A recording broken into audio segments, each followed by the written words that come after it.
Nagsama-sama ang iba't ibang organisasyon at sektor nitong Huwebes ng hapon sa Makati City bilang paggunita sa pagdeklara ng martial law ni dating Pangulong Ferdinand Marcos Sr.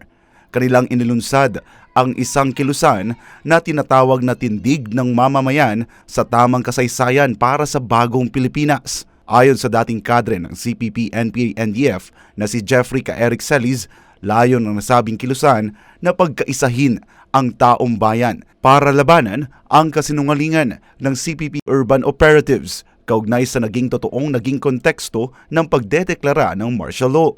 Totoong may mga aral na masakit noong martial law, ngunit ani ka Eric na nangibabaw pa rin ang mga magagandang naidulot ito sa ating demokrasya at nang hindi tayo tuluyang naging bansang komunista. At we will focus, yung sinabi nga kanina ng aming mga kasama dito, we will focus on grassroots education. Communities, schools, mga factories at mga lugar kung saan may mga concentration ng population, lalo na ng kabataan. Makikipag-ugnayan din ang grupo sa Department of Education at Commission on Higher Education para ma-incorporate ang kanilang school-based information drive ukol sa tamang mga nangyari noong martial law. Samantala, patuloy naman ang information drive ng Marcos administration upang maprotektahan ang mga kabataan laban sa pangre-recruit ng CPP, NPA, NDF. Kasabay ng pag-arangkada ng serbisyo karaban sa Pasig City nitong Huwebes ng umaga, hindi pinalagpas ng National Capital Region Task Force to End the Local Communist Armed Conflict ang pagkakataon na pukawin ang kamalayan ng mga residente, partikular na ng mga magulang, ukol sa mga ginagawa ng mga komunistang teroristang grupo. Ayon kay Dennis Godfrey Gamad, Regional Director ng National Intelligence Coordinating Agency sa Metro Manila, na ang sandata ng komunistang teroristang grupo ay ang pangre-recruit ng mga kabataan.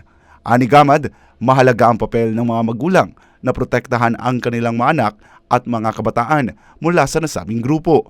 Ino-orient natin sila para yung mga anak nila, yung mga magulang, bantay yung mga anak, hindi ma-recruit ngayon kasi it's a tug of war between the government, security sector particularly, and the left side.